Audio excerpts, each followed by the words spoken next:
The first thing I want to say is to Ahmed, who I met for the first time when we did an event at the House of Commons where 120, 130 British Muslims, mainly young, came from all over the country to put questions about, actually it wasn't just questions, it was comments as well, about British foreign policy, about how it did and didn't represent their values. And I think the value of the dialogue that you're promoting through your newspaper, which is aspirational but also honest, is very, very important, because it is right to be aspirational, it is right to be proud, but let's not pretend that we're satisfied or complacent.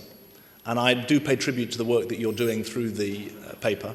It's also great to be here with my colleague Hazel Blears, who's doing a fantastic job as Secretary of State for Communities and Local Government.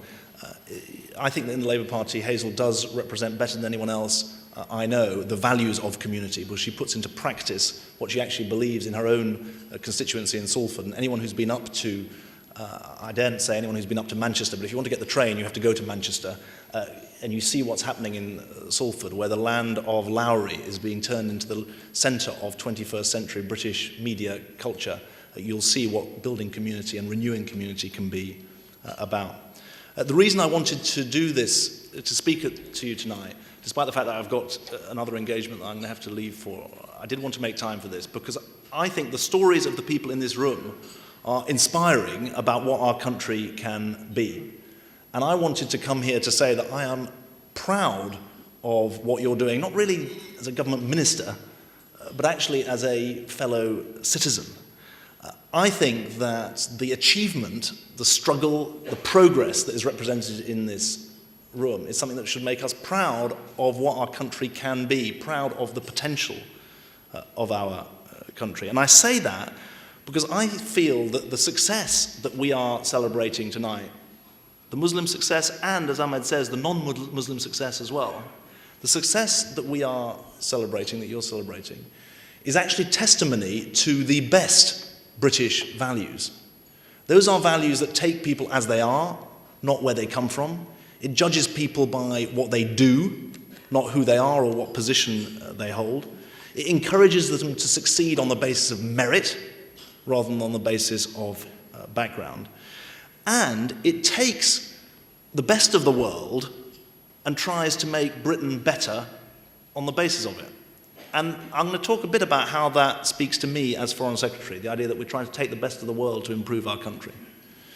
But it actually means a lot to me as a constituency MP, because my weekly dose of reality about Muslim life in Britain does not, I'm sorry to tell you, Ahmed, come from reading Muslim news. My weekly dose of reality about Muslim life in Britain comes from my constituency in South Shields.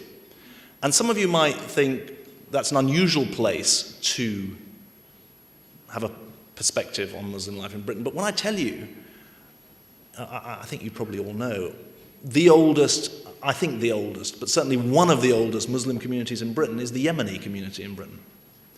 And the 1,200 Yemenis who've been in South Shields since the 1880s, who came there out of trade and now feel themselves to be real members of the community, they are my insight into the strains and to the struggles of daily life of Muslim people in Britain in a very profound way. And they also exemplify this notion that in the modern world, there's no such thing as foreign policy that affects foreigners and domestic policy that's about us.